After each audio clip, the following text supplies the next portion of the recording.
morning.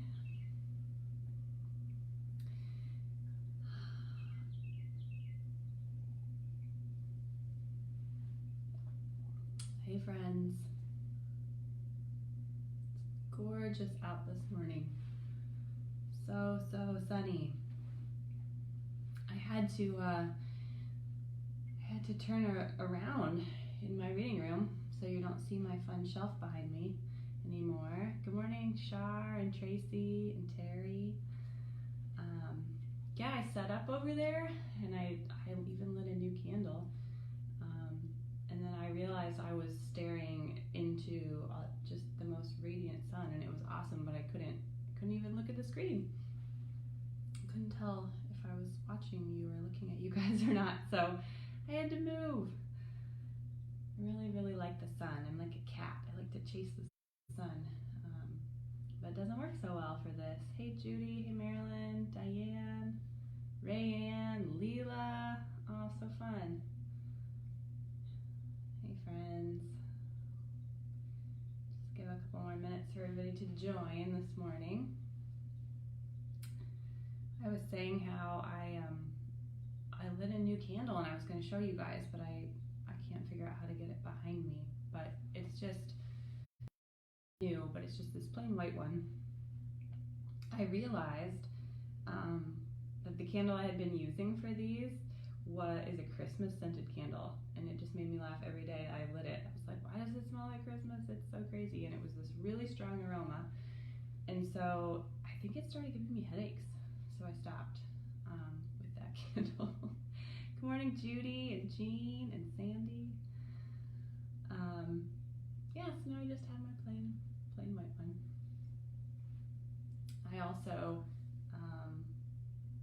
have been trying to ration our coffee, and usually I'm pretty good at judging how much to make each day, but I made too much yesterday, and so this morning I just reheated yesterday's coffee. Do you guys do that?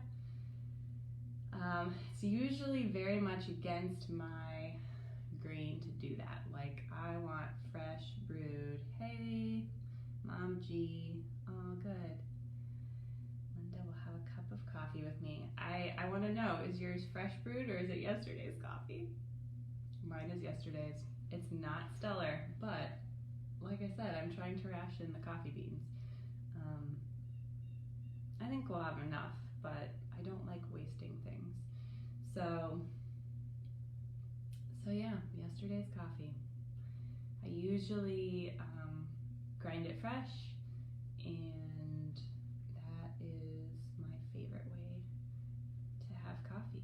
I also experimented with like a Keurig style thing. I like that too. Got one for the church.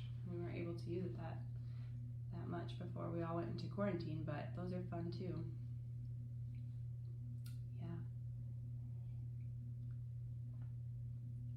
Yes, Marilyn, you just got a Keurig. Awesome. They're so handy, and you can change up the flavors if you want something different each day. They do like tea and cider and hot chocolate too. Yeah, those are so handy. It would definitely be a step up from what I'm drinking right now, but that's okay. After I get off with you guys, before staff meeting, I'm gonna brew some real coffee. Because I think the problem with reheating it is you can't get it like a consistent temp, or it doesn't stay hot very long. I guess that's what I find. So, but wherever you're joining from, I hope you have your coffee with you, or your tea, or your breakfast snack, or your maybe full-blown gourmet breakfast. I like making those too. It's good to be with you guys. Oh man, I always get too chatty at the beginning. We gotta start. It's 8:34. Good. Ryan says, oh yeah, you can make chai too. It's true. Those little hot beverage makers are super handy. Very versatile. All right. Well, let me just pray us in this morning. I'm so glad that you guys are all on here with me. Just love doing this with you. So Holy Spirit, we welcome your presence this morning.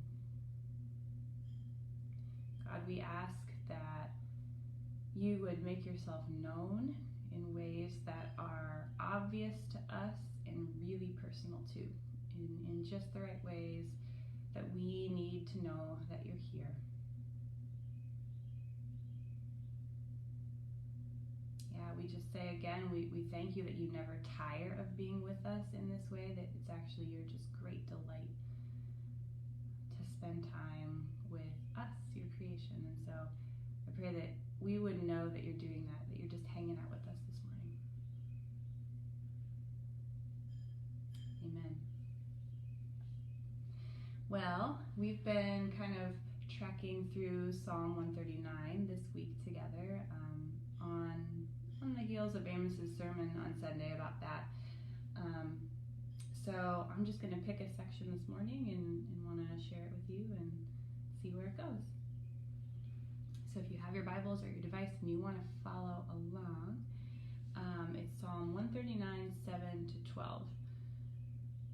And I'm reading from the NLT. But it says, I can never escape your spirit. I can never get away from your presence. If I go up to heaven, you are there. If I go down to the grave, you are there. If I ride the wings of the morning, if I dwell by the farthest oceans, even there your hand will guide me, and your strength will support me. I could ask the darkness to hide me, and the light around me to become night. But even in darkness, I cannot hide from you. To you, the night shines as bright as day. Darkness and light are the same to you. So, here we see that the writer of the Psalms, which is presumed to be David, just believes and knows and experiences that God is caring and that God would stop at nothing to find us and care for us. And so that's kind of, just something I want us to think about this morning together. I think it's interesting that the verses use two pairs of opposites. So we see heaven contrasted with the grave, and then the wings of the morning contrasted with the furthest oceans. And so you get kind of this idea of location there. So it's like the highest heights of the heaven, the lowest depths of the grave, and then wings of the morning is supposed to indicate the east in this, because the sun rises in the east, and then farthest oceans is referencing the west, like the west end of the Mediterranean, west of Israel. And so, it's just interesting that the psalmist wants us to realize, like, it's no height nor depth nor width, east to west. That doesn't matter if we try to change our physical location, that we are still not unseen by God. And I think the use of these polar opposites, he wants us to realize it's everything in between. Highest height, lowest low, farthest distance, and everything in between. That God still sees and knows us in those spaces. We cannot be hidden. And then he goes on to say, okay, well, if you're trying to change your location and you feel like you can run from God, there's another layer to this, that we also can't cover ourselves up, stay still and cover ourselves up with darkness. Like, God's ability to see us has nothing to do with whether we're running and trying to distract ourselves with all this movement. And it's not affected by us trying to basically turn the light out on some part of our souls. God still sees and knows us in those spaces. And I think it's hard for some of us to imagine, at least it's hard for me, to really imagine that in my worst moments that I'm seen by God. And so it's somewhat shocking in this psalm. We read it and we think, David's saying, I can't run and I can't hide, but he actually has a really positive sentiment about this. He's celebrating and taking great delight in the fact that God's care reaches to him even in places that seem impossible. So he's taking great comfort in this idea that even in the darkness, God sees us.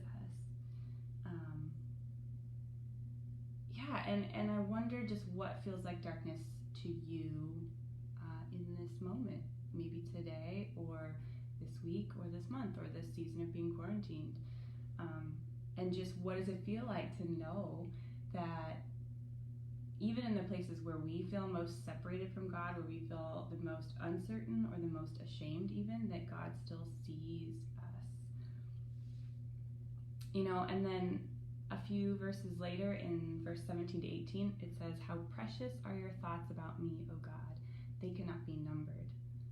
I can't even count them. They outnumber the grains of sand."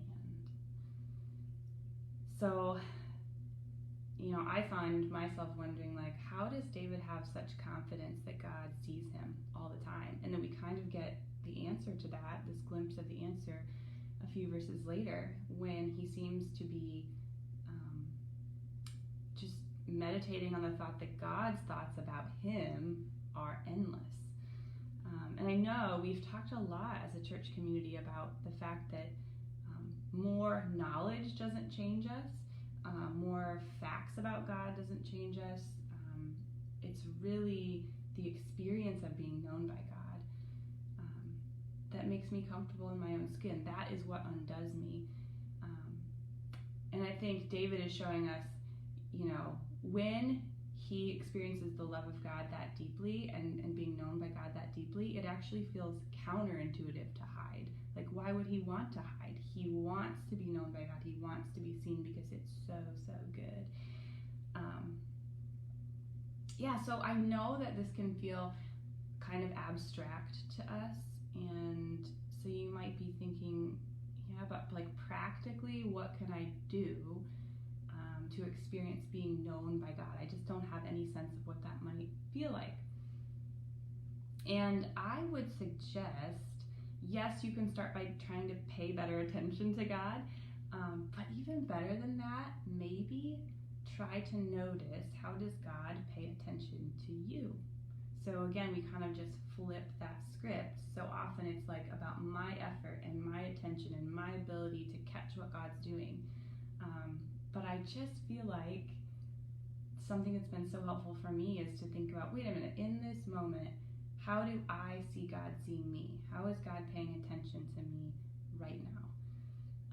And again, that maybe feels a little weird and abstract. So I think, though, it's really close to something that happened to me recently. So I just want to tell you, last night in my life group, we started story sharing.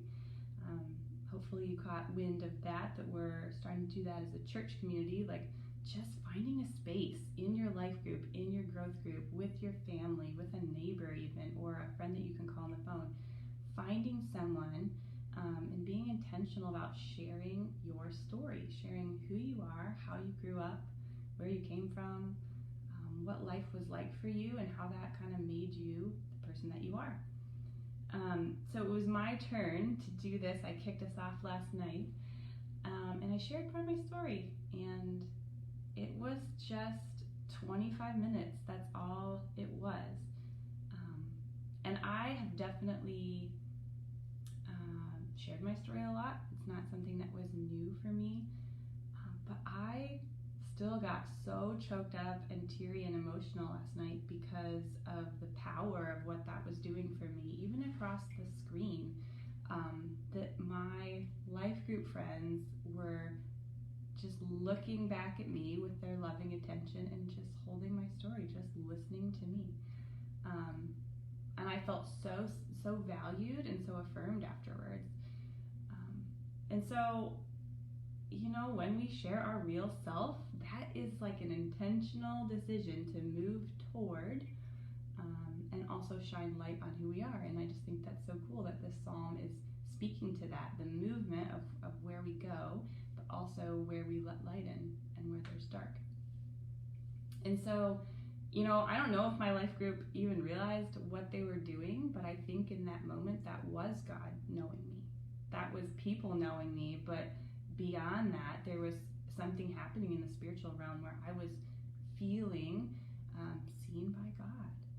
And so I I just marvel at this idea that, like, if that was only a half hour of my time with my friends in life group, like, how much more and endlessly does God think about me? His attention for you and for me never runs out, and it's kind of amazing that we can't exhaust that in God. And what else is also sort of crazy is that God doesn't actually seem to need anything from us in the relationship. Like sometimes I feel like, oh, I'm not deserving of this much attention from God, or maybe in a conversation with people, you think like, oh, I'm taking up too much space. I'm sure we've all had those moments in a conversation where you realize that you've been like yakking on, and then you're like, oh, how are you doing? And you just sense like, this needs to be reciprocal. I need to be able to let the other person talk now. So we just have this drive to make everything even and fair, and it doesn't work like that with God. It just struck me as I read this morning, like, I won't ever be better at knowing God than He will be at knowing me. Because God is endless. He's infinite, and so we actually can never get to the end of knowing Him. But He knows us so deeply, so intimately. He knows every single part of us. So just maybe today you can consider, what are the places in your life where you really resist being known by God? Where you feel like, gosh, I still have this sense that I want to hide. And I know for me, most of the time, I'm like, oh, I don't want to talk to you about this today, God. We're not going there because I can't handle it.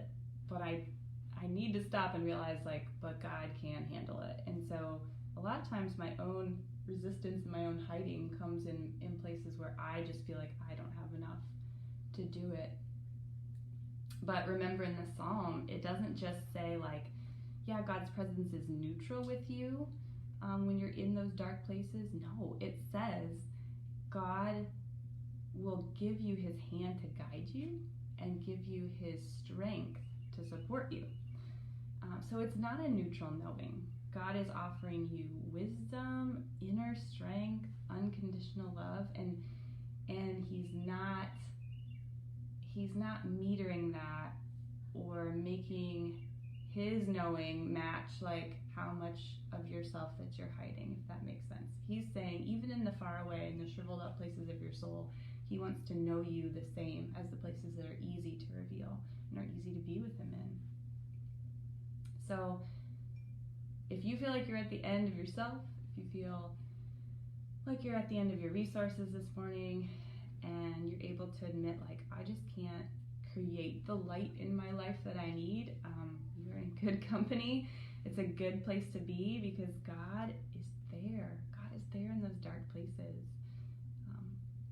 He offers you friendship. He offers you companionship. He offers you just this deep, deep knowing. And I feel really compelled to just add in here, like, if this morning you have feelings of anxiety or depression, or maybe even just the sheer stress of the situation is building up for you, I would just say, please tell somebody. Please tell somebody. That's all you have to do. Just share it. Just take a risk to be known in a dark place. God doesn't need you to feel any differently than you do, and hopefully your friends and family don't either. And so pick up the phone, FaceTime, go find somebody in your household, and just say, I'm not okay. And let yourself experience that as a way to be seen and known and loved by God through somebody else. I think that's the best place to start, is to admit that, and then let God love us in those dark spaces. So I hope that lifts your spirit, lifts your soul this morning. But even if you're having a really hard time letting this truth sink in, that's okay too. I just feel like I want you to know that you're okay, and God God sees you and we see you, and so yeah, let us know how we can pray. So I'll just pray a blessing over us this morning as we move on. Yeah, God, thank you for the truth that we can actually rest our souls in this morning. I thank you that you hold all of us, even the dark and shriveled up parts of us, that you still have tender love and care for those places that even we don't like. And so I ask this morning that you would give us courage to bring them into the light before you and before friends and family. I ask that you would just do your work of setting us free, and you would even help us pay attention to how you're paying attention to us. I pray that any little gift or delight today would be experienced by my friends here as a way that you are knowing them, even down to the little details in the day. That they would just have a sense that they are known by you in the depths, and that there's nothing that can separate us from your love, God. We really do want to rest in that truth this morning. Yeah. Come and meet us, God. Amen. All right, friends. I love you guys. You are awesome. I'm so glad that I have a safe place to share my heart, and that you love and accept me, and I just can't wait to do this more and more for each other. I'm so proud that that's who we are and that's who we're becoming. So let's just keep at it. Have an awesome rest of your week, and we will see you tomorrow for the reflection. All right, take care, guys.